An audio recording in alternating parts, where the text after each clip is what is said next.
something that you share with the former Prime Minister John Howard is that I know you love your cricket.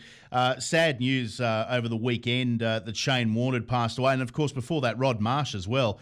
It's just, I find it unfathomable that you lose two legends in the space of 48 hours.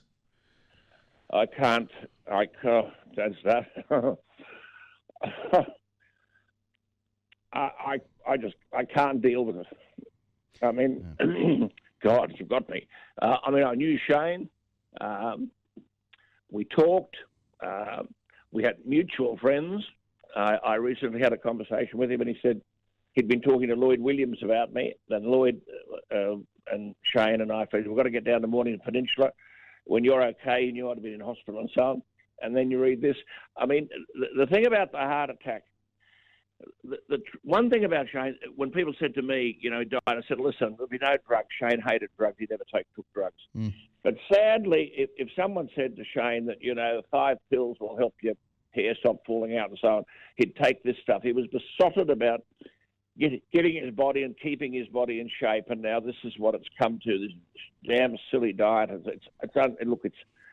It's unbelievable. You can't. I've been spending 3-4 days trying to come to grips with all of this, and to know that we won't be laughing on the phone anymore. It's very hard for people to comprehend, but it encourages us, I suppose, to realise that we have to not only make the most of our lives in a sensible way, but I think as Shakespeare made the point, grapple our friends to your heart with hoops of steel.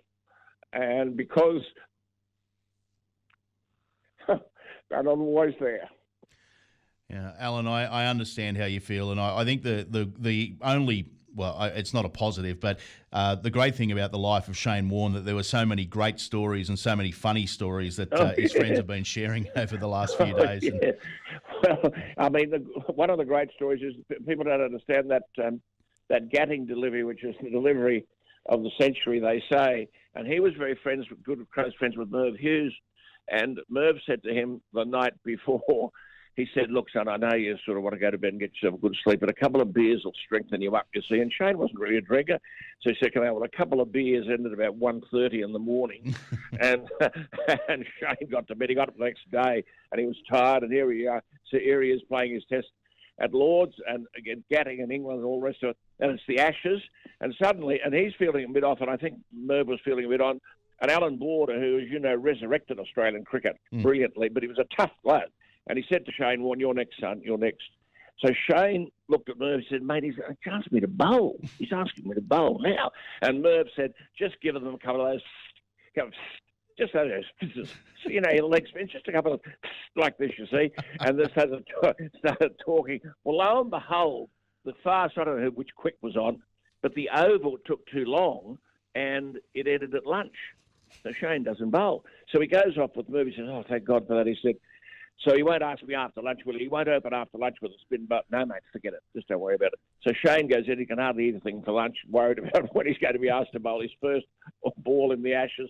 So out he goes. They go through the gate, and Alan Moore says to him, you're on, son, you're on, next. And Shane says to him, he's asked me to, mate, just to give them just to feel that, you see. So he goes up to Dickie Bird, and he gives Dickie Bird the shirt, and he gives Dickie Bird the cap or whatever, and he's got to consult with Merv first. Another word with Merv. Alan Border says, mate, it's a cricket match, get over here and bowl. Goes up to the approach, and he goes, the ball of the century.